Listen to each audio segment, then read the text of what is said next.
32 Attempted Murder Survivor Stories. According to Reddit. Number 32. I was riding my bike home one night and was stopped at a light in the bike lane. Bam! A pickup truck hits me from the backside. He'd swerved into the bike lane while slowing for the light. Luckily, he wasn't going very fast and only knocked me over. I started yelling at him through his open windows, but he pretended to ignore me, so I leaned in through the window to get his attention. He tried to punch me, but I pulled back. Then he started to get out of the car to come fight me, but changed his mind. At that point, I decided to get his license plate number, so I walked out into the crosswalk to get a look. When he saw me, he gunned the truck and swerved to try and run me over. Then he continued to run on through the red light. Cops found him near his home, got him for drunk driving and assault with a deadly weapon. He just got sentenced to 7 years in state prison. Number 31. Can't confirm that it was attempted murder, but I think so. In high school, we had auto shop. We spent 2 hours a day working on cars.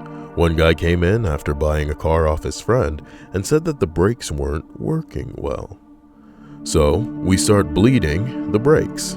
Nothing was getting through. We pumped them over and over, and nothing would pass through. When class was over, our instructors told us he would work on the car for the rest of the day. We came in the next morning, and he told us that he took apart the entire brake line and found 2 nails wrapped in tape and shoved in the line, blocking all brake fluid from passing through. Not sure what happened next. We never talked to the customers, just did the work. It was pretty fucked. Sounds like attempted murder to me. Number 30. Had a cousin of mine, who my aunt and uncle adopted from drug addicts, chased me around his house with a kitchen knife trying to slit my throat. His dad tackled and subdued him. I was around 12 or 13 at the time, and I guess he was 16 or so. I just remember hyperventilating and the absolute panic I felt while my aunt drove me home. He later that year beat and strangled to death an 8-year-old in a construction site. He ended up confessing sometime later after the guilt got to him. He got out of prison this year and sent me a Facebook friend request. Gonna pass on that. Thanks. Number 29. This thread makes me angry. Oh, this doesn't count. Number 28. I've been shot at by obsessive ex-husbands who didn't want me dating their ex-wives, and by crazy old women who nobody had considered might be dangerous, let alone armed. The first was the worst. A batty old widow who shot at me with a .22 rifle because some other kids had ridden their bicycles through her flower garden earlier that day. She simply assumed that I was one of them, just because I rode by her house on my bicycle hours later. She missed, and I hauled ass away from her as fast as I could. Luckily for me, an expert marksman she was not. Got home, told my parents, and the police were notified.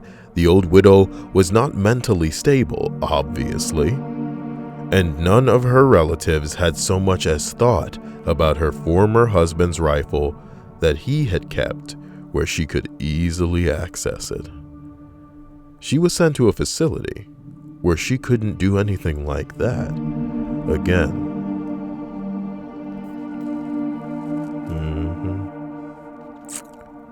Number 27. Bing bong. I guess I won't use an anon for this since my previous post regarding this a few years ago is on this account. So the backstory is here. We might as well be thorough. He leaves a link to a comment that says, "I'm Josh, and this was my house. Pictures included." To start out as to why I'm posting this, it's because a fellow Redditor asked me to do an Ask Me Anything. Sorry for the quality of the pictures, they aren't that good. The following are pictures of my house after it burned down. My dad burned it down trying to kill my mom. She was hospitalized because of what happened. A before picture and an after picture. Holy fuck.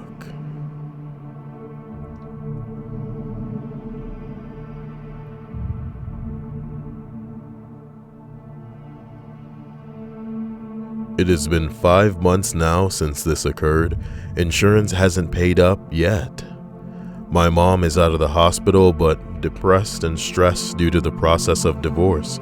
My sister disappeared due to the stress of the situation and ended up moving to California, and we live in Missouri. My dad has been charged with a few things, and it looks like it could be 22 years for him in jail. Better he actually killed somebody, you know what I mean? Imagine trying to attempted murder somebody and they only give you 20 years in prison.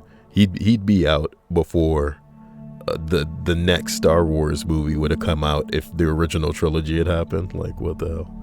Oh boy. Me, I'm just trying to finish up college while working full-time, completely helpless as to being able to really help anything. I didn't know whether or not to post this here. I can provide proof easily. The top comment reads, "At least everyone's okay." And that's what really matters. So something tells me as far as context is concerned, we know enough. The dad tried to burn down the house to kill the mom, and maybe any kids that may be inside as well. Number 27 continues. It has been 4 years now, coming up on 5. Back in 2011, on September 30th, my dad attempted to end the abuse he inflicted on us for years by burning my mom alive and then hunting us kids down. He succeeded in burning down the house. My mom was able to get away, and my dad was arrested and thrown in jail before he could get to the guns and come after myself and my sister. He was charged with arson and assault, only serving 3 years of his 18-year service, as the judge allowed him to serve simultaneously. He wasn't charged with attempted murder, as much of the evidence and testimony was dismissed. The hospital lost some of the articles and didn't document what happened to my mom. The judge was lenient and the prosecutor didn't push harder. He was let out early on good behavior. My mom and I are now in a safe at-home program in an undisclosed location. Life is different now. The things that they had gathered, the house that they built together, an accumulation of 30 years of marriage is all gone. It is different to no longer have all the things one was used to in that period of time. Living in an upper class level and going from that to broke in no time is all a shock. The insurance money didn't cover a fraction of the contents of our house itself. We would have had to build in the same location if we wished to get half of the house's worth. My mom was piecing herself together for 2 years, finally able to get a job, moving away from the immediate vicinity of the house in our old town. My sister moved to California afterwards, and we didn't hear from her for months on end. I was in college at the time of the incident. I didn't have many choices: drop out of school, work a measly job, or try to push through college and graduate, or both. I chose the latter. I had to switch majors and drop a few classes to something I could balance out. Engineering ended up being too much to handle with everything going on. I lost touch with most of my friends. Lack of contact, even with Facebook or distance, created a barrier. To further complicate things, many other friends couldn't handle what was happening. They just stood there and either couldn't comprehend what was happening or found myself and my family disgusting. I had to drop many friends due to this complication. I have since managed to reconnect with some of the good friends, even though my address is still hidden and I rarely go to see them in person. I can't say I completely up and dropped everything, as I still get to see the same part of my family, along with a few old best friends.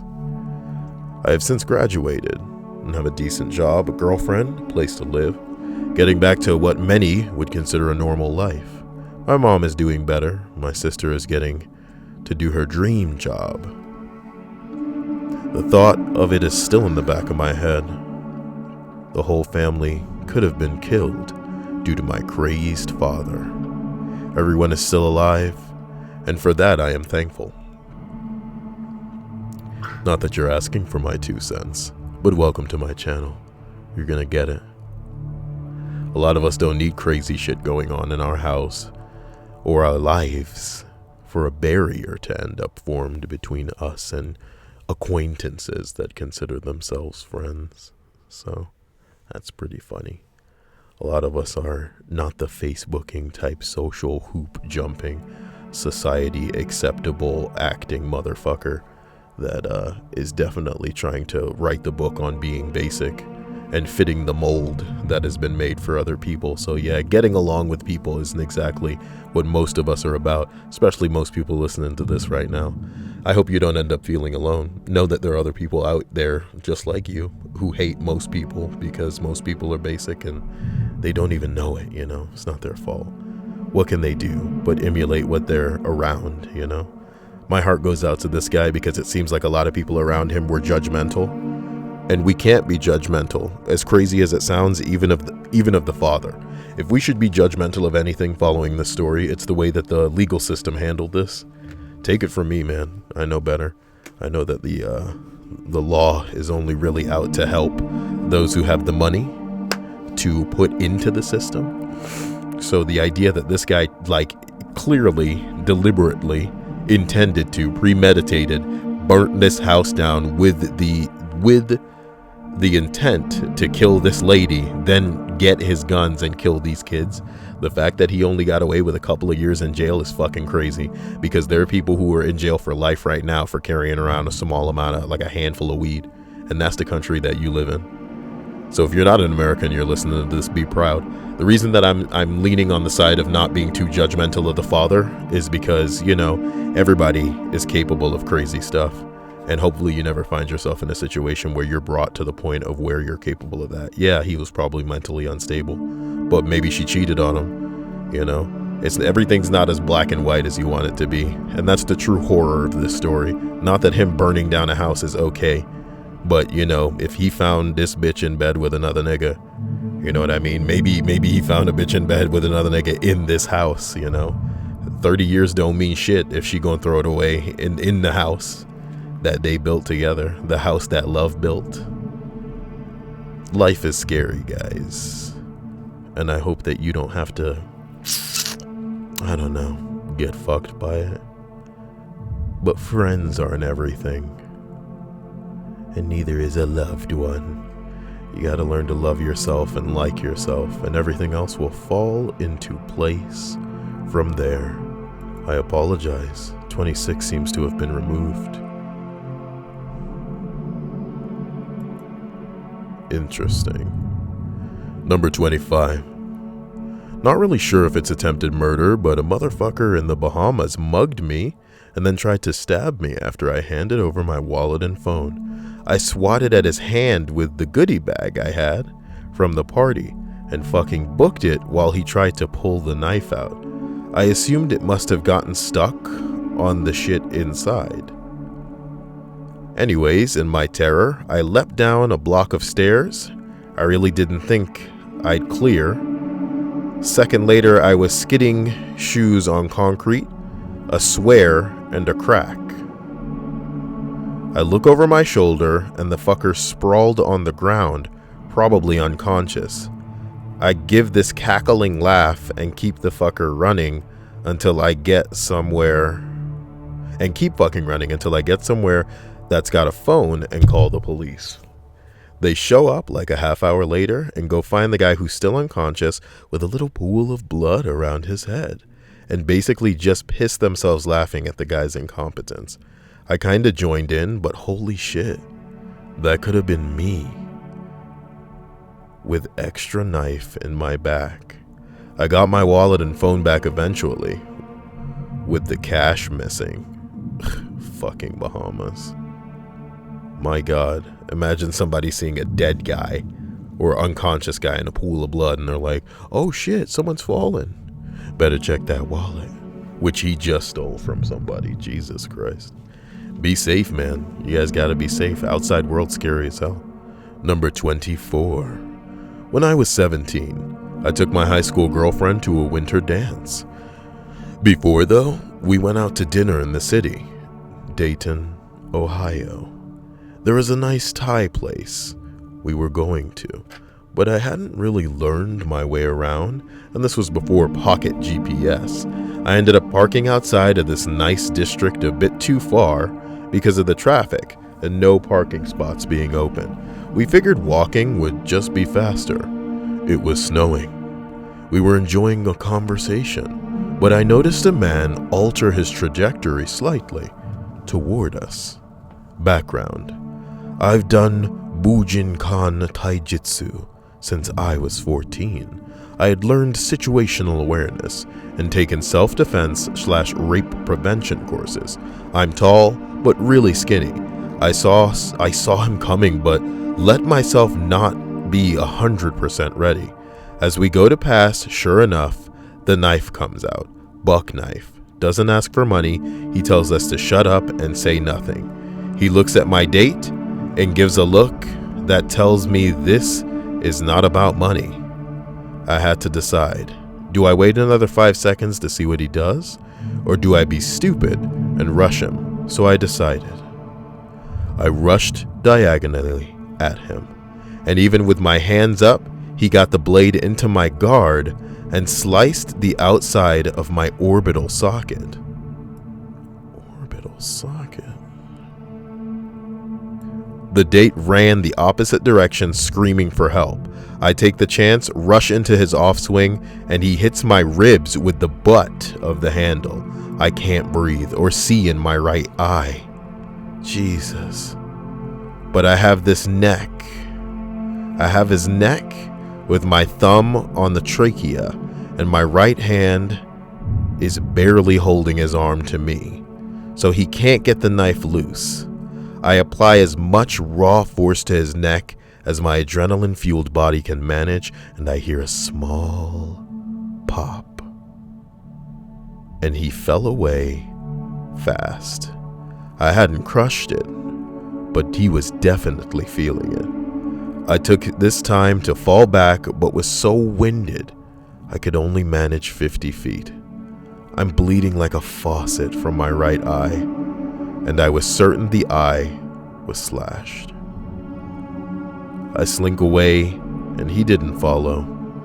The police and my date found me on the sidewalk after some people ran out of the apartment to investigate. I have my eye, but only about 50% of my vision.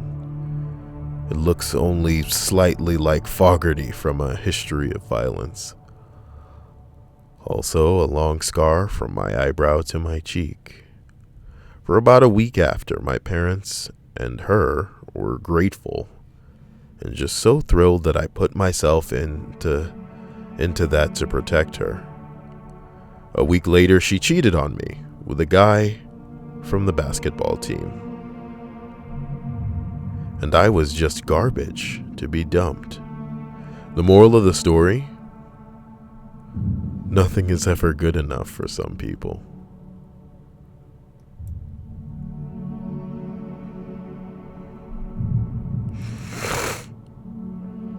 That is too sad. And then the bitch left him. Jesus Christ.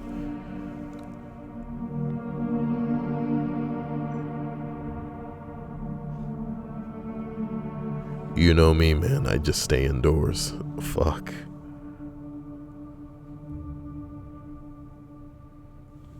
Number 23. I dated the quarterback in high school. My parents hated him, but their hatred fueled me to overlook red flags and really push me to make things work. You know, to prove them wrong. I was 17. Anyway, flash forward to 19, and I'm still dating the douche. I had been pushed around, had bruises left on me, lots of little shit had happened, but I never told anyone. He was always terribly sorry and made it out to be my fault. I was young, and he totally manipulated me because he had a weird hold over me since he took my virginity. I was going to college and living in my own house alone. I had experienced life outside my crazy small town, and something in me snapped after a day of abuse. I was fucking done. It was late November, and he had just purchased me a Christmas tree. When I called to finally break up with him, he was pissed off and told me that he just wanted his Christmas tree. Fine, I left it on my front porch and went to a friend's house. I had a really terrible feeling and needed to not be home. I started getting a plethora of phone calls and texts from him. They started off begging me to talk. And then when I didn't respond, he left me voicemails telling me his mother had a heart attack and he needed me. We lived a couple of hours from our hometown, and he started timing his calls with what town he'd be at if he were actually driving. I'm not anywhere near you, I'm just passing name of town and I'm so scared about my mom, please call. Then 15 minutes later, when he'd be passing another town, I'd get the same call. He kept saying that he wasn't anywhere near me.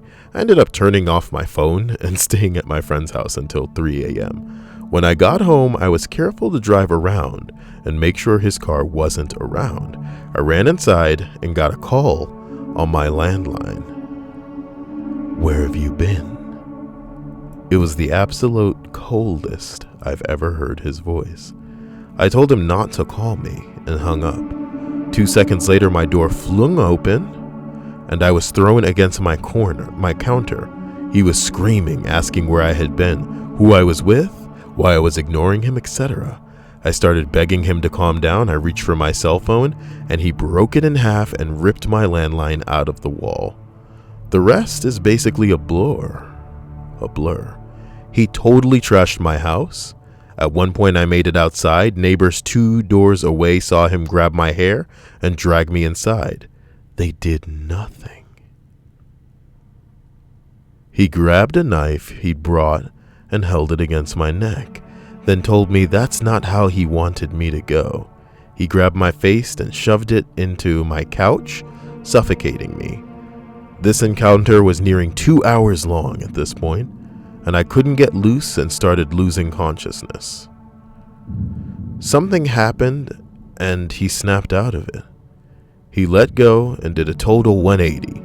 He started bawling and apologizing, and he hugged me and was begging me to forgive him. I told him I forgive him, but he needed to go so I could rest.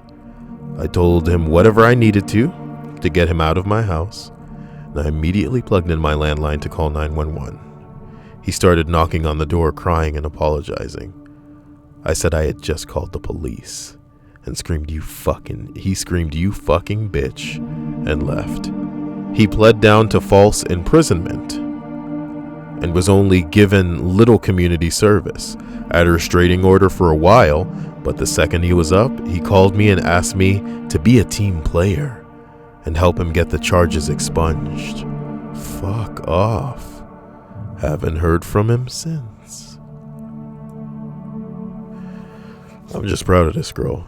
She knew not to be home, but then again, she knew what she was dealing with. If this nigga like abused her and all kind of shit, she knew what to expect. And then when she came back home, she was careful to drive around and make sure she didn't see him. But even though she didn't see him, he was still there. Kind of creepy, man. Should have used the buddy system in this instance. If she could have, she should have. You know, you guys are girls. You guys got friends, you know. So just use that buddy system, man. Fuck. and then have that, I don't know when this happened. Maybe it couldn't have been that far ago. You guys have your cell phones, man. Keep that shit on lock. Be able to just hold that button down and just say, Siri, call 911. You know what I mean? I bet you that'll change everybody's tune for real. Number 22. When I was a kid, my neighbors were this sweet old couple, and occasionally their grandkids, 5 boys, would come to visit. The oldest, Liam, was my age and had a severe behavioral problem. All his younger brothers were terrified of him, and I hated his guts, but I still had to hang out with them. One time, we were playing in an inflatable pool in the backyard. Liam, my sister, and I, being the oldest ones, no adults were around. Well, Liam wouldn't stop picking on his poor brother, so I pantsed him. Everyone laughed. He did not take it well. When I turned around, he ran up behind me and shoved my head underwater and held me under for about 2 minutes while I struggled. I couldn't see his brothers. I could see his brother's legs around me, but none of them moved. That's how petrified they were of him. I thought it was over. I was starting to black out when I began to hear a swoosh, swoosh, swoosh noise, and then suddenly I was free, flat on my back and coughing up water. My sister had waded over as fast as she could and punched him in the face so hard she broke his nose. Thank God for your sister. She saved your life. Wow.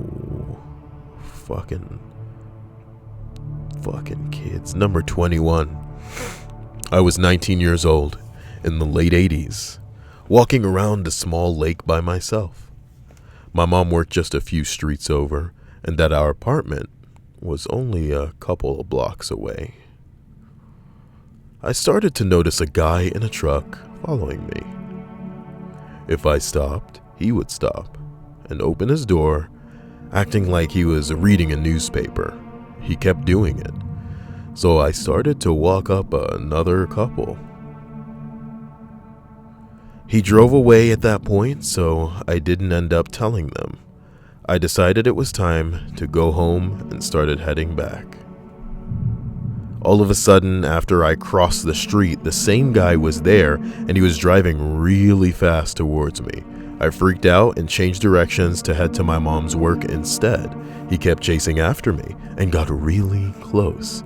I had the option of either stopping and letting him do whatever, crossing in front of his truck to get to my mom's work, which was right there to the right, or go straight. I couldn't turn left. It was fenced off. He was literally driving right at me. I was running on the left side of the street where there was just dirt. So he was not all on his side of the road. So I chose, without having time to think, to run forward, out onto the middle of a major road with cars coming at me. I made it across where a gas station was. I could barely talk to the clerk, who ended up pointing me to a payphone outside and told me to call the police. I actually tried to look at the phone book, but I didn't know where to find the police's number. I tried to call mom at work, since I had her number memorized, but the payphone wanted money. Yeah, I didn't know 911, I guess. This is where I just sort of lost it and started crying like crazy. I couldn't see the guy anywhere, but I was terrified that he was going to come back and upset because the payphone kept wanting money. Anyway, eventually I went back across the street, ran into my mom's office, and kept trying to tell her what happened. But her boss was there, and I wasn't supposed to be. So she was very angry with me and wouldn't let me tell her. She just angrily told me to take a nap on the couch and not to make much noise, and I fell asleep from the stress of it all. And that was that. I never told my mom, but I also never went back to the lake and played alone until we moved a few months later. So there's no way to know what the actual intent was to do with me. But I'm pretty freaking glad that I will never know. Number 20. My older brother abused me for pretty much my entire life. Broken bones, chemical burns from super gluing my eyes shut while I was sleeping, regular burns from strangling, etc. The one instance that sticks out to me the most is when we were roughly 13 and 15. He was pissed because I was watching a show that didn't want to give up to TV for him. He started punching me anywhere his fist could land. I tried to escape into our room and he slammed into the door until he cracked the door in, chased me through the house, managed to grab me by the hair and throw me over the banister. We had half a wall separating the stairwell from the stairs, and I free fall an entire level downstairs. When I stood back up, he was standing at the top with a chef's knife in his hand. At this point, I freaked out and tried to escape through the French doors in my sister's room, but he made it outside just as I was opening the door. So I ran back upstairs with him right behind me, made it to the kitchen. We had one of those counters that wrap around, then stick out in one spot, like an attached island. That was what was separating us while I tried to call Mom, but he sliced the cord. I threw the receiver at his face as hard as I could and ran past him while he was holding his head. I made it down the street before I noticed he wasn't following me anymore. When I threw the phone, I shattered his front teeth, and apparently shit's excruciating when your nerves are dangling and exposed. Oh! I called my mom and told her what happened. She told me to go back home and she'd talk to him when she got home from work. Fuck that. Are you stupid, Mom? I walked to my friend's house across the highway and stayed there until my dad dragged me home. This story begs for a continuation. Just go back to the guy trying to murder you. We'll talk about it in a few hours. Your parents are cunts. Number 19, baby. Not really attempted murder, but scary as fuck. When I was 15, my dad was diagnosed with dissociative identity disorder. That's when you got multiple dudes in your head, bro. The voices in my head. By the time I was 25, he was doing mostly well. He would have maybe one episode a year, usually because he was also a recovering alcoholic, and when he would also relapse, the alcohol would render his meds ineffective. When he was sober, he was the same wonderful father that I grew up with. I was living with my parents while finishing my master's, and the night my mom was away on a business trip, so it was just Dad and me. Dad and I talked late into the night, and he said something that made me really uncomfortable. He said there was a personality with him lately that thinks horrible, evil things. Things he could never say to anyone. I'm just thinking, I don't want to know, and make a mental note to tell Mom later. It's not good if all of his personalities aren't integrated. Worse if one is evil. I go through the bedtime routine at this stage. When I came out of the shower, all the lights were out, so I thought Dad had gone to bed.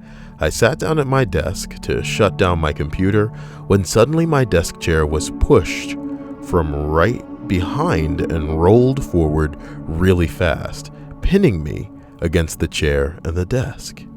It was my dad. I could hear him breathing, but he wasn't saying anything. I held at him to get off, that it really hurts. I'm 5'5" and only like 120 pounds at the time, so there was no pushing him off of me. I guess my yelling got through to my real dad for a second because he said, "Huh?" and I heard him drop something heavy onto the floor. Then he stopped putting pressure on the chair and said my name like a question. I somehow got out of the chair and bolted past him. There was a huge knife on the floor behind him. I jumped over and just ran out the door into the street where I called 911. We only lived 3 blocks from the police station, and it was not even 2 minutes later that they were with me. They said they found Dad in his bedroom with an X-Acto knife, trying to cut his wrists. He said the last thing that he remembered was from that morning. Dissociative identity disorder. That's that one you need to look out for. Shit's scary, bro. And I happen to think bipolar women are scary enough. Bing bong. Number 18. Jesus Christ, this is a list, baby. Yeah, I got a crazy ass list today. I was 16 and asleep in my bed when I just abruptly felt something wrong. I rolled over and saw a person by my bed. He was wearing a hoodie, and my father used to wear a long ponytail. And in the dark, these things looked pretty similar. I said, "Dad?" The person jumped on my bed and shoved his hand into my panties and into me. There was a really long, terrifying moment where I thought that it was my father doing this to me. Incidentally, he told me, "Shut up, bitch," and started choking me hard. I realized finally that it wasn't my father and started fighting with him. My brain finally kicked in and shocked me out of the shock I was in. I started struggling with him and eventually managed to get my knee into his groin, which I didn't think hurt him so much, as it just dislodged him enough that he lost his balance. His hands fell away from my throat and I screamed like I had never screamed before in my whole life. I hope never to scream like that again. He paused, unsure of whether or not to stay and renew his efforts on raping me or to leave. He decided to leave and dove out of my window. I was so incensed. I chased to the window after him and kept screaming after him. We called the police, who took pictures of the handprints on my throat and took things as evidence like my underwear and a phone book. They thought that he might have touched. Hours later, I braved going back into my room to get something. I noticed an extension cord was out of place, the one that plugged into my radio. Only part of the end of it was visible, and the plug portion was cut off for some reason. I was baffled. I pulled it out from another corner of my bed, and the end had been fashioned into a noose big enough to fit around my head. So it was then, finally, that 16-year-old me realized this man who had broken in had intended to actually strangle me to death for whatever reason, and I had woken up in time to catch him before he got that far. I've never slept soundly since, and I'm almost 40. I'm always afraid someone is in my house. Pretty sad. These are all edits. So she goes on to learn to use a gun, so whatever she needs to feel safe. Number 17. I didn't ask me anything thread a while back. I'm sure it's been done before, but here is my story. Back in 2006, I got off work at the mall, and I got on a bus, as usual, and another mall employee I had talked to on a regular basis sat down across from me. We chatted for a bit, while he commented about always running into people that knew me. There was another person I knew as an acquaintance on the bus, so we moved back to talk to her as well. The first guy gets off, and I keep talking.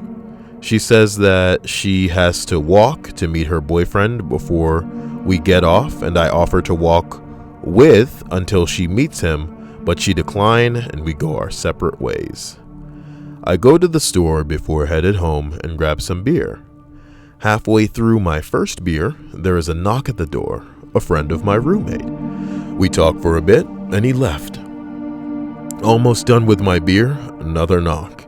It is him again. Just asked if he could use the restroom. Thinking nothing of it, I say sure, and in fled 3 more people as soon as the door is open the rest of the way. One of them is the boyfriend of the girl on the bus. The first thing said is, "Why were you messing with my girl, dog?" as two of them opened butterfly knives and tried to talk them down. I sat there calmly on the couch. They were quite unwilling to listen, and I think sitting there, calm and just trying to talk, pissed off at least one of them. The boyfriend is in my face, waving his knife, but he did not make the first strike. His friend jumps out from behind me and stabs me in the neck. It felt like it went in one side and out the other. I stood up and grabbed my throat and said, "Fuck, I'm gonna die." I ran to the bedroom to get away through the patio door. I closed the door behind me and I am going for the sliding glass door when there is a crash and a slam against the back of my head. They had kicked the door off its hinges and it hit me. The next thing I remember, I swear I am in the living room again, but it might have been me stumbling into the hallway again, and I see two flashes. They reflected off the man's glasses. There was an ambient lighting coming from outside, but for a moment, there were just those three flashes. I am suddenly on the floor, looking up at the front door. One figure stands there, and I tell him, "Just leave, I am already dead." The voice raspy and gurgling. He then asks where my phone is, and I say I think it's in my bag. After he grabbed it and was out the door, I hear a car squeal out on the parking lot, leaving me for dead. I picked myself up off the floor and stumbled out the door and started knocking at my neighbor's window and door for help. They looked out, and right after, the man is out with a towel telling his family to call 911. I have no idea how long it took. They start showing up, asking me questions, the usual sort, I guess. Who are you and why? I was scared to talk because I thought every time I did, even more blood poured out than if I were silent. The paramedics arrived to take me away, and I tried to persuade them not to cut off my clothes because I was not wearing underwear. My thought now is delirium. I was trying to maintain some modesty, I guess. They are asking me questions as they get me ready on the stretcher through the ride to the nearest trauma ward a city over. We get there and they wheel me to, ER. I get another scare as the doctor says he's probably a junkie that messed up a drug deal gone wrong. I'm so sorry. Like I kind of had like a frustrated spasm. What a world we live in, dude. I'm so tired of strangers making judgments, It's bad enough when family members and close friends pass judgment on shit that they don't know anything about, because it's really funny when you out here trying to sip a Kool-Aid, you don't know the fucking flavor. Like, shut the fuck up. I get that you have a life that's irrelevant and mundane, and you have to live vicariously through people who are more exciting in even their fleeting moments than you are, but this judgment shit gotta stop. Like, if you serve some god or higher power, like, how can you just exist as a gossiping over the hill female? You know what I mean? This is your job, dude. You're passing judgment on this dude who's come in and he's been fucking stabbed. Is it your job to save lives or be all like, oh, he's just a fucking junkie? You know what the saddest part about this story is? This is why I'm frustrated. It's because this nigga offered to help a girl who was on a bus alone that had to go walk and meet somebody. He was like, hey, I can give you, I can walk you out there so that it's not dangerous for you. And then the roommate's friend is actually, in on it with this other guy. Fuck me, man.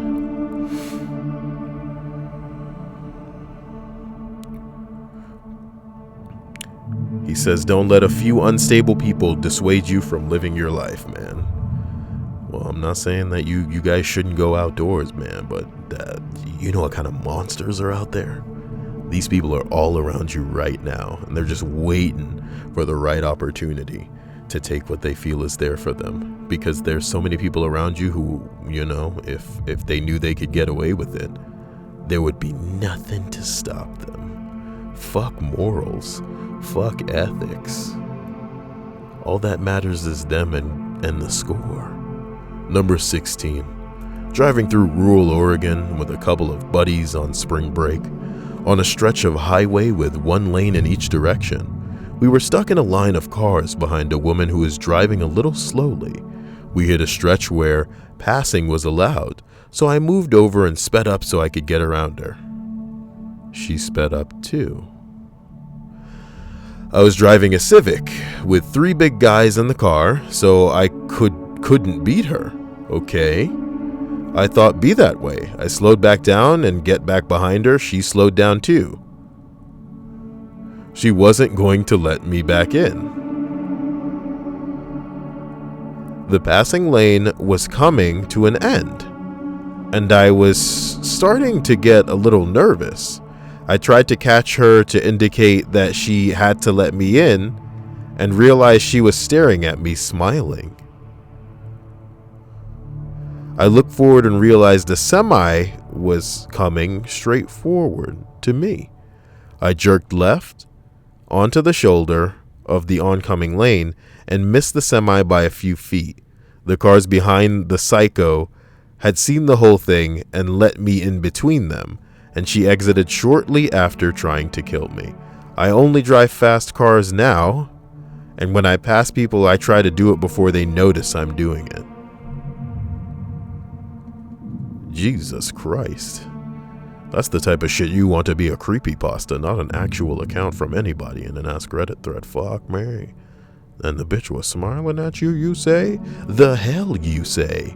Number 15. This is probably not gonna be exciting like the other stories. And I don't ever know if you'd call it attempted murder. Really?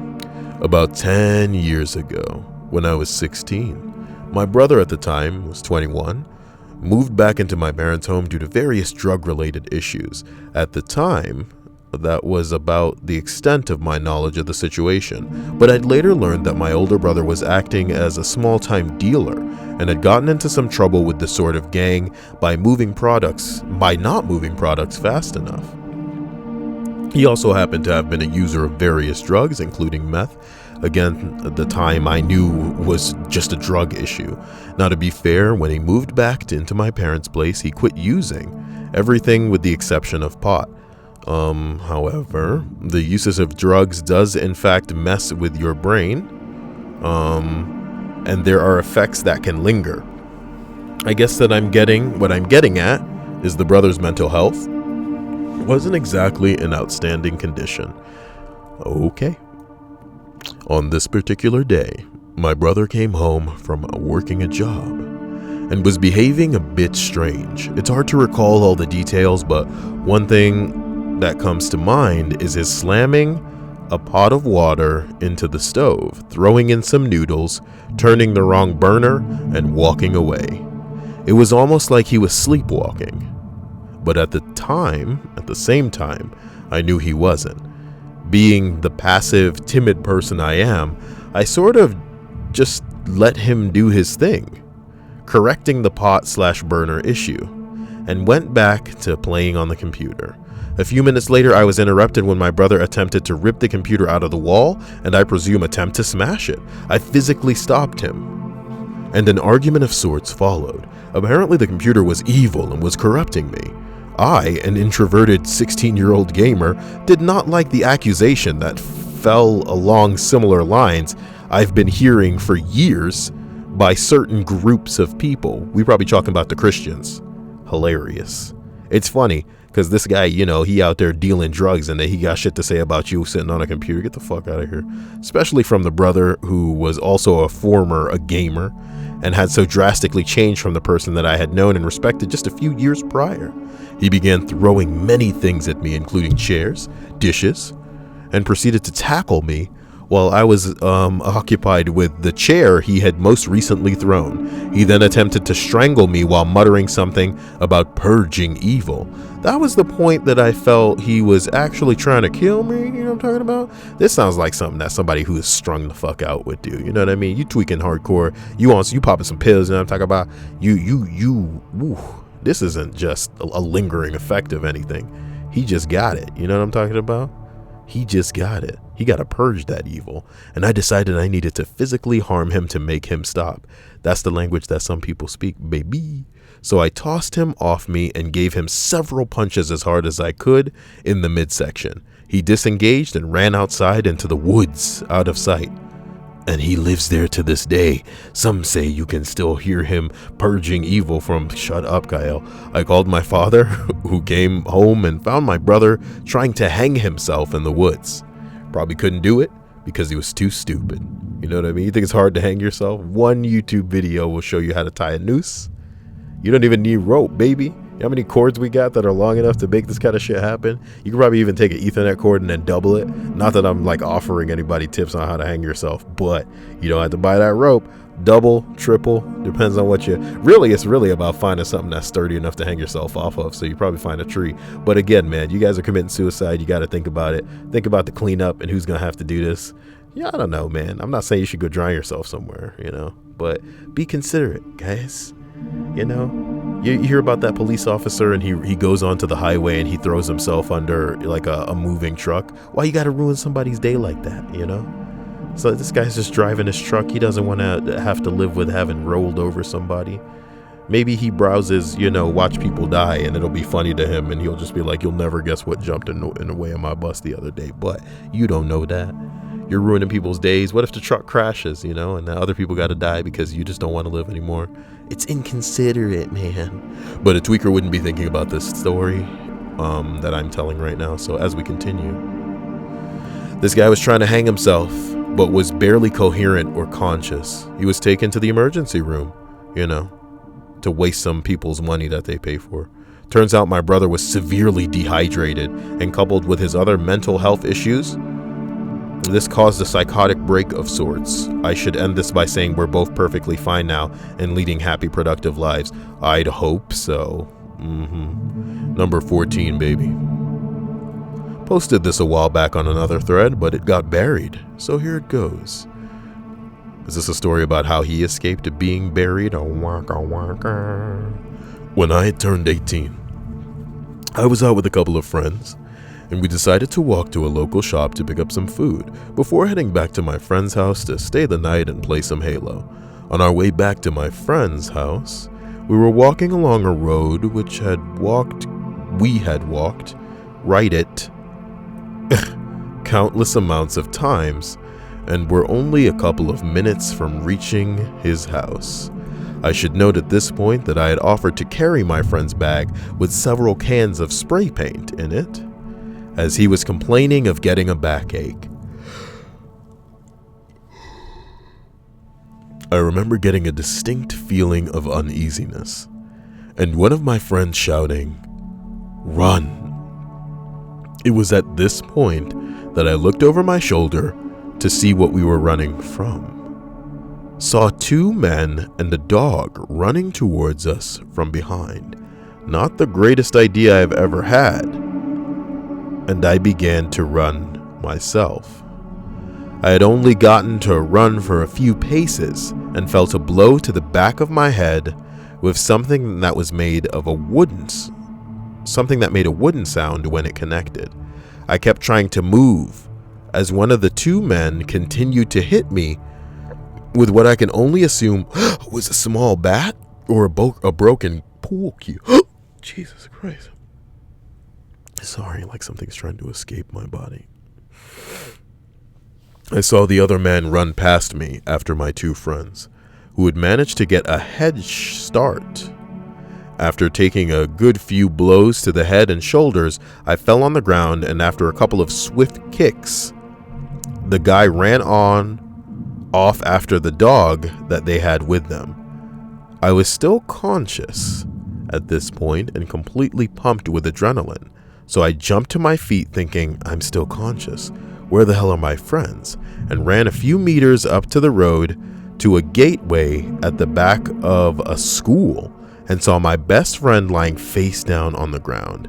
It didn't register for a couple of seconds, but the other man who had chased my other two friends, one of whom got over a fence and into the aforementioned school to safety, was standing with his face covered, just staring coldly at me.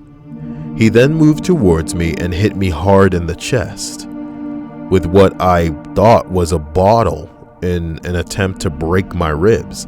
and grabbed me with his other hand to pull me closer. He started reaching round me and hitting me in the back, but hitting my friend's bag, which had the tins of spray paint. And I remember hearing a hissing sound and smelling paint. The guy then took off after his friend and the dog and disappeared down the street. I look up to see they were gone and instantly went to help my friend on the ground. He was lying there making wheezing and gasping sounds, and I could see from the way he was lying on half of the curbstone that there was blood coming from his eyes and his glasses were broken. I knew at this point things were not good, and I got the strangest urge to pull his sweater and t-shirt up and check for injuries.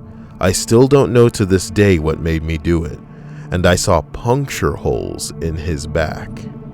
It dawned on me that he had been stabbed and needed medical attention, and I rolled him into the recovery position and screamed for my other friends to come out of hiding and call an ambulance. This was an off-duty firefighter who was walking home. There was an off-duty firefighter who was walking home from a local bar at this time and ran over to help, and as he was first aid trained, I let him take over and called one of his friends who was a local doctor to come around and help while the ambulance came.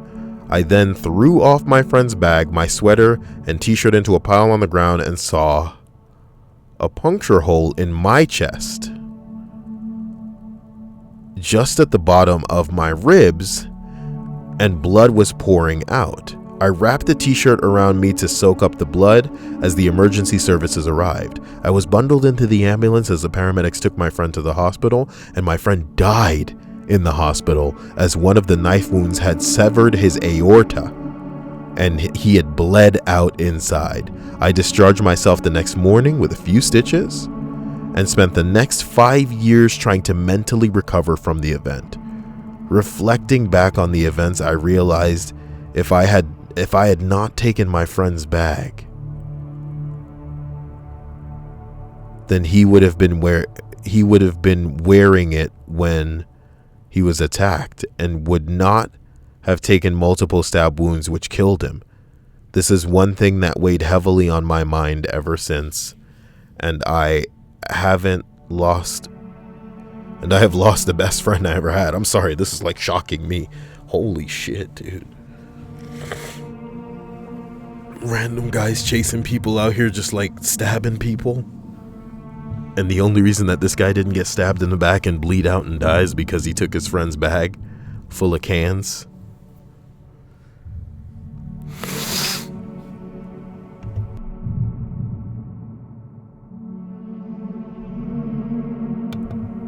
This is ridiculous.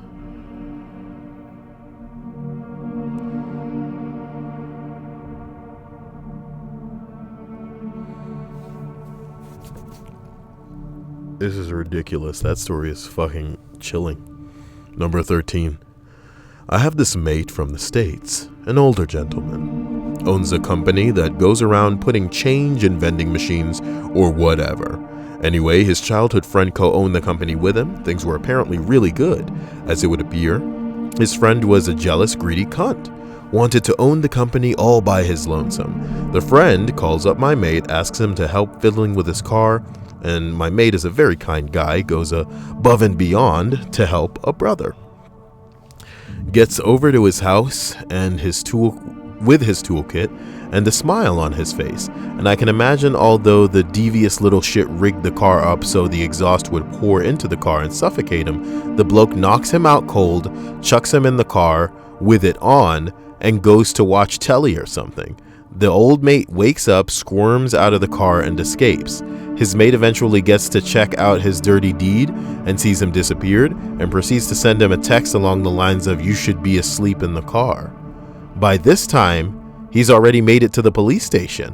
What's freakier is this obvious attempt at homicide re-jogged his memory a month or two prior, where he went to help his buddy mow his lawn, where a freak accident caused a large piece of shrapnel to slice his cheek.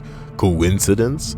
Who knows? Needless to say, my mate owns the entire company now. Really great guy. It isn't the first time some cunt tried to off him, though. That's horrifying. You should be asleep in the car.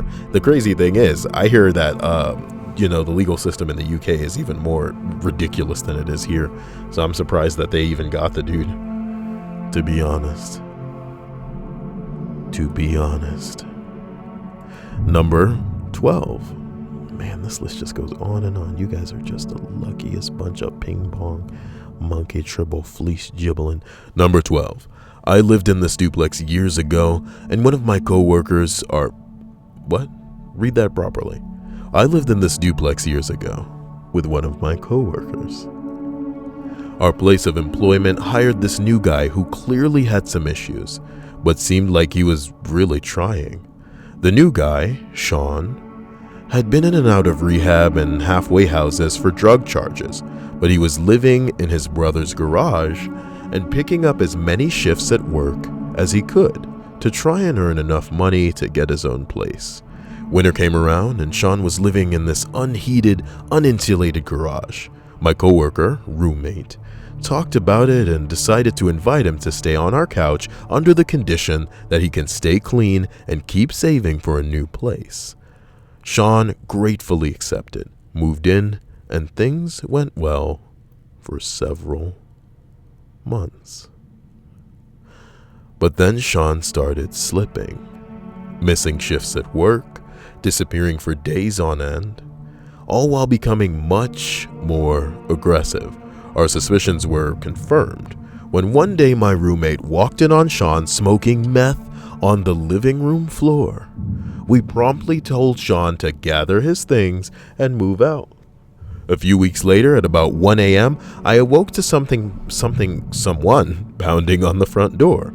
I groggily get up and go answer it, and there is Sean, high as a kite and screaming. I quickly latched the outside wooden screen door and tried it. Oh my God. Give me 1 second. I'm getting calls on Skype.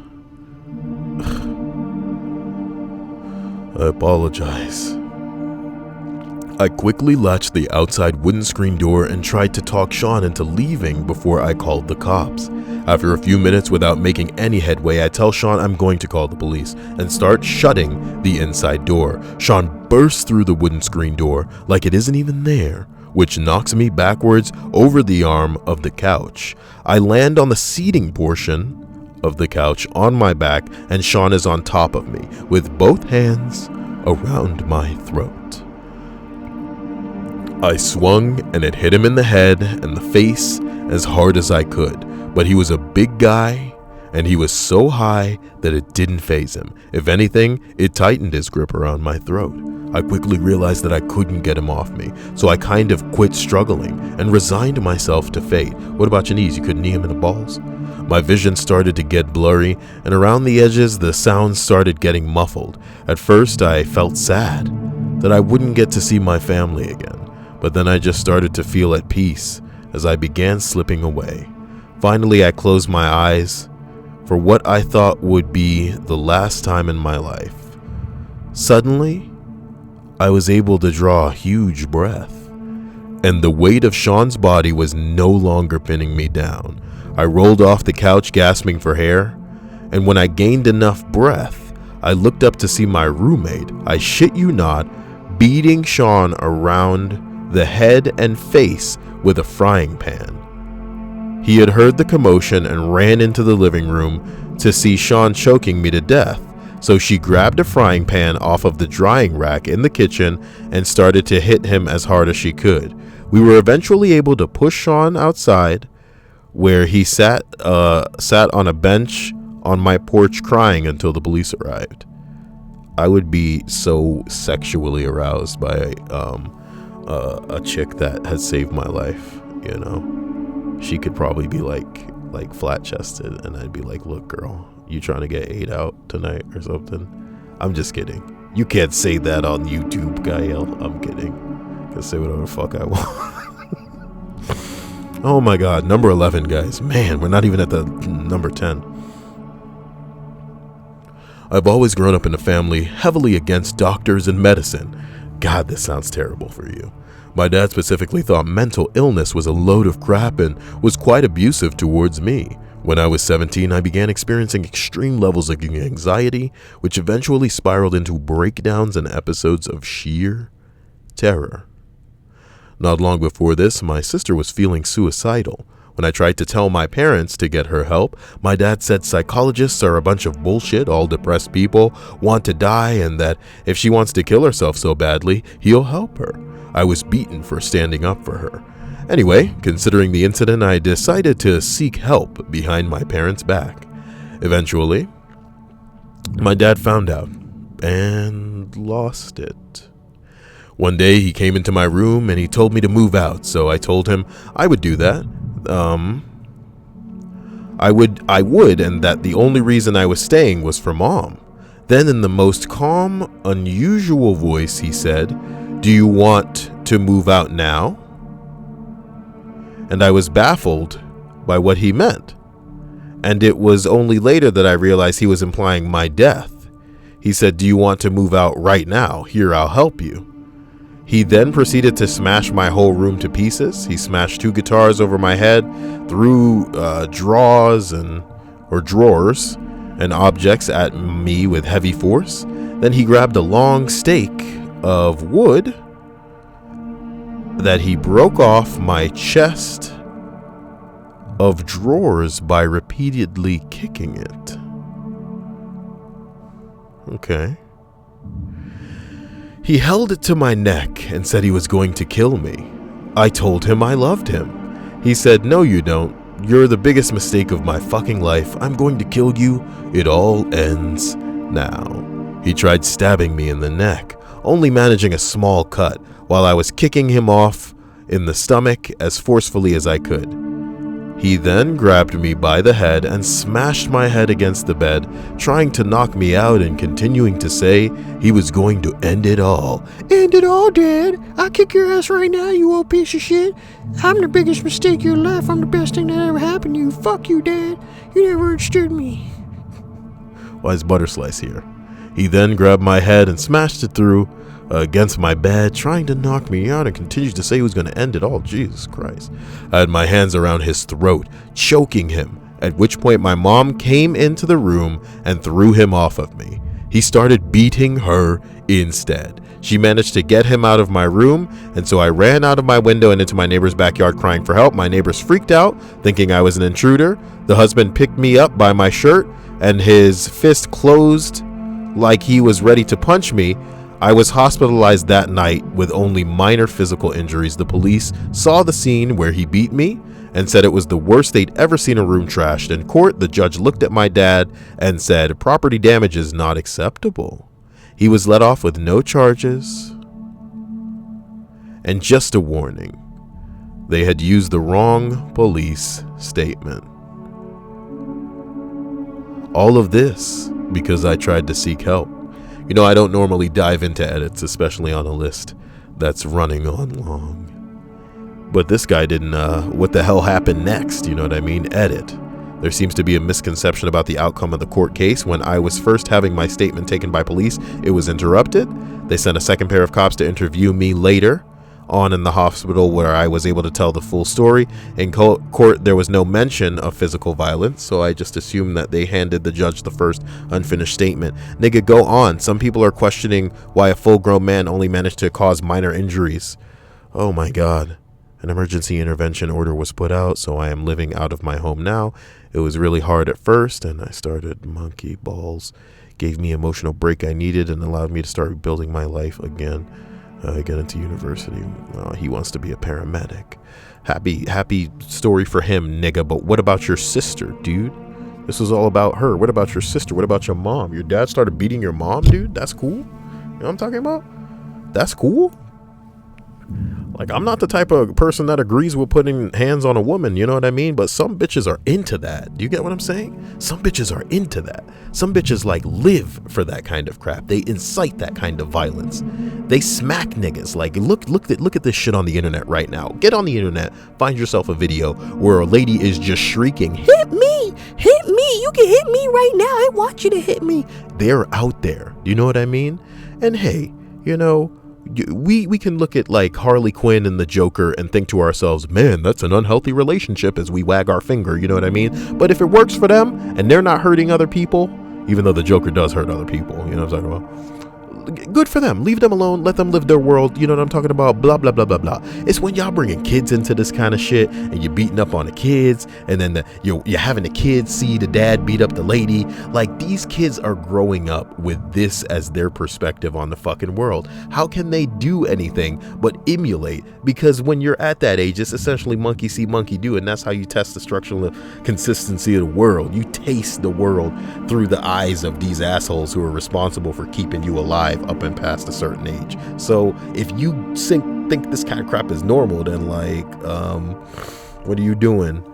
You're growing these kids to beat up other people and beat up their wife and then beat up their kids, because that's how you get the rage out. You know what I mean? Just drink a little bit and now these kids are your outlet. The world is scary enough without you assholes bringing kids in on your ridiculous. Jesus Christ, all we can do is be thankful that we have cameras in our pockets these days and we have the internet, because the only thing that's going to make people come correct is the shame of an audience, you know? Because people can say anything behind a closed door and be stupid and act foolish, but man, when they have a genuinely large amount of people standing around them, I bet you they'll think twice about being a goddamn moron. Because then we can look back and be like, hey, remember that time you were a moron? I bet you still believe this kind of stupid shit. You dumb motherfucker. You should kill yourself. And if they kill yourself, it'll be a better place. The world will be a better place. I'm not saying that people should kill themselves, but number 10. I can contribute something. When I was 17, I had a 22-year-old boyfriend who I dated near the time I finished my secondary school education. That just rolled off the tongue, you know what I'm talking about? He was genuinely amazing, and I thought he was perfect, as every naive young girl does. My friends warned me, saying he was very manipulative and abusive, but I brushed it off, assuming they were just jealous. But I started noticing things. I wouldn't give him his way. We started fighting more and more. One night, we were relaxing and watching my favorite movie in my room. I think it was called Robots. Anyway, my boyfriend starts trying to pressure me into giving him oral. I tried pulling away, but he was holding my head down into his lap. That's when I started shouting and screaming. He grabbed my neck and threw me to the floor and began kicking me. Damn. At this point, I was completely dazed and in shock, so I couldn't defend myself. After what seemed like ages, I finally screamed stop. He grabbed my hair and dragged me to my balcony, where he tried shoving me over the guardrail. Where do you find these motherfuckers? You know what I'm talking about? Like, I've never in my life seen this kind of behavior out of dudes. You know what I mean? Like, women are crazy in my world, okay? But dudes? Throwing somebody over a balcony, straight dropping a lady on the floor and kicking her? Like, what the fuck? This isn't like a woman coming at you with a weapon and you defending yourself, you know what I mean? Like, I've seen crazy women come at people to the point where they just gotta like smack them one time and be like, what's wrong with you? Do you know what I'm saying? But what the hell are you kicking a woman on the floor? Literally kicking her while she's down. You try to set her over a balcony. You didn't walk into a room and find her in bed with another dude and you just grabbed a gun and shot them both and then killed yourself. You know what I'm saying? This isn't like psychotic rage. This is like people are fundamentally mentally fucked the fuck up. How do you not taste this kind of stuff before it goes full crazy? People don't typically go from 1 to 10 crazy. Not men, you know what I mean? They go from like 1 to 4 to bitch, wait a minute. You know what I'm talking about? Like, hey, you really gonna do this again? Is this a joke? Is this a joke? Is this a joke? Are you serious? You gonna act like this for real? For you serious? You're serious? And then it reaches this point, man. But look, women are crazy, I guess. When you get this guy and you're just like, oh, it's not that bad. It can't be that bad. It's not that bad. It won't happen again. Wow. This is blowing my mind. I was fighting back, but I'm really small, so I don't have much strength. Suddenly something grabs me, and at the same time I see my boyfriend fly headfirst over the rails. Turns out my neighbor got home early and noticed the situation unfold. He ran, broke through the front door upstairs to my room, then tossed my boyfriend over the rails and grabbed me to stop me falling. Police and the ambulance were called. The boyfriend was taken to the hospital and charged with assault and attempted GBH. What the hell is that? Attempted GBH. Grievous bodily harm. Wow. That's attempted murder though, bro. You're trying to throw a bitch from a balcony? Unless it was maybe second story or something. You know? I mean, he didn't die when he got monkeyed out. So, you know, I guess the implication is made. You don't know. It doesn't matter what story floor it is, Kyle. You know, the human body's not really meant to take a beating. You hit your head the wrong way and you're done. You twist your neck the wrong way and you're done. You know, we could put a little bit of pressure on the wrong part of your body and you're done. It's very simple to fuck a person up. So attempted murder should be attempted murder. It's not like he wasn't kicking you on the floor. You know what I mean? He kind of was. It'd be one thing if y'all were just out there and you said something wrong and then he was like, oh my God, she fell. He was kicking you on the floor because you didn't give him that spicy bop, you know? Like, what world is a man living in? If you ain't getting what you want as far as slurpy derp time, what the hell's stopping you from just going out and finding some skank that's gonna do it? You know what I mean? Why you gotta kick the bitch and throw her off a building? She didn't like fuck up your name or... Oh my God, I'm just the wrong one. You gotta allow people the capacity to emotionally provoke you people. Like, how do you get to this point? You know? With this story about the dude that burned the house down after 30 years, I like to think something fucking happened. You know what I mean? I'm not saying that it's okay the way he reacted, but I like to believe something happened that changed everything that they had built for the 30 years in their life. And it doesn't justify his actions, but you know, I would, you know, what is love? Baby, don't hurt me, but a form of temporary insanity that's somehow socially acceptable because, you know, we will do anything for this person. When the love's unconditional like this, especially in them early crazy stages where it's almost indecipherable, the type of shit you can't even articulate, like, holy crap. But you reach a point you realize this person that you thought was one person is really not that person. Well, you don't have shit. You don't have anything.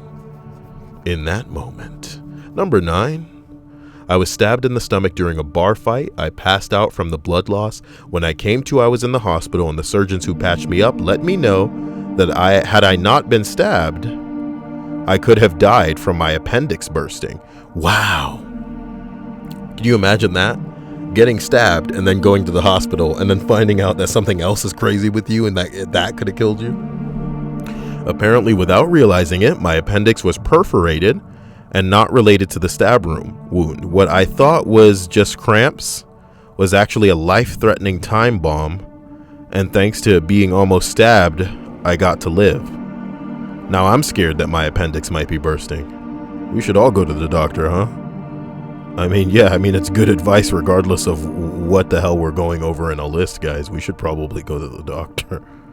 A response says, did you go back to the guy who stabbed you and said, you saved my life? Oh my God.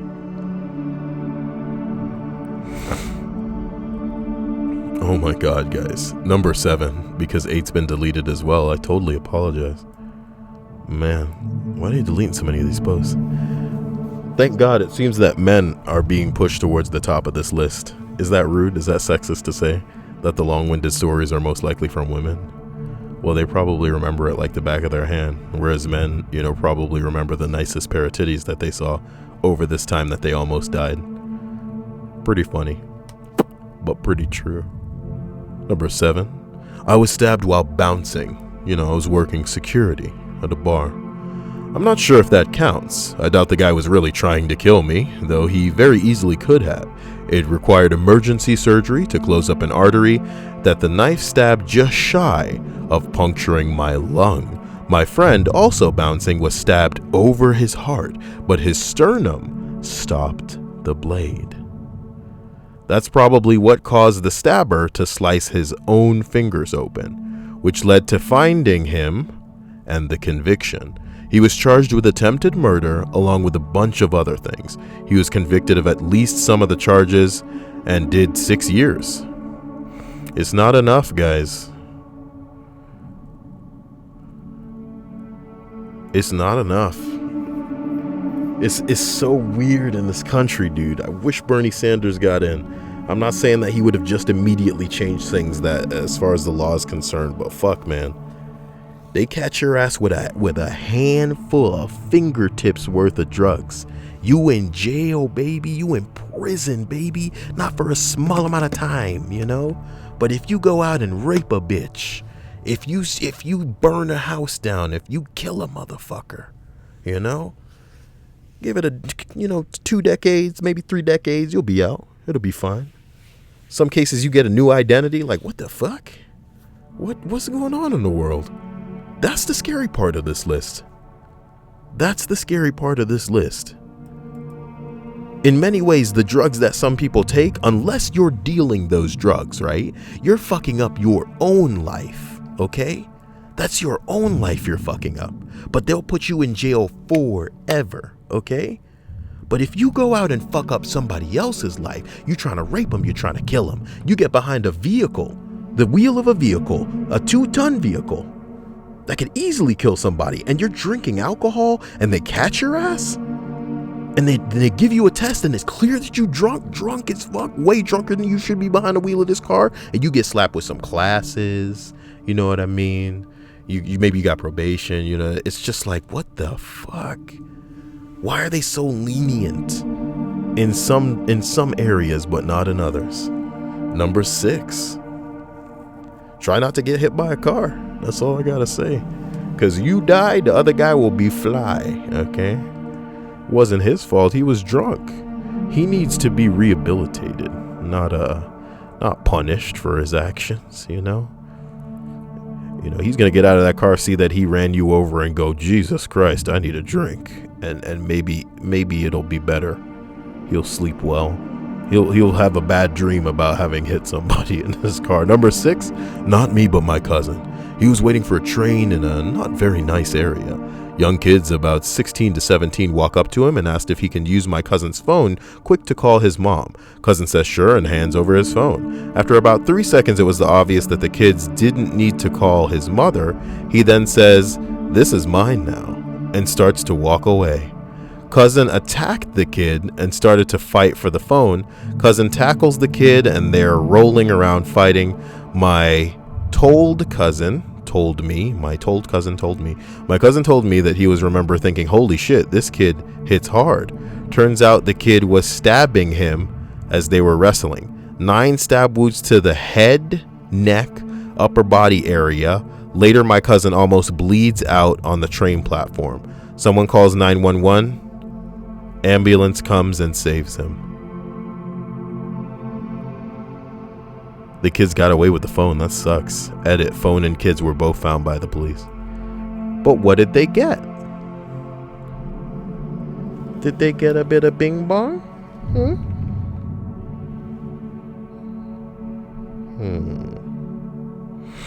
I don't know, man. Number 5. Ooh, boy. These aren't that bad at the top. These aren't that bad. Number 5, not my story, but that of a friend. He's a very intelligent chap. He went to MIT. While he was there, he started dating this girl, going to Wellesley. And as things happen, they eventually break up.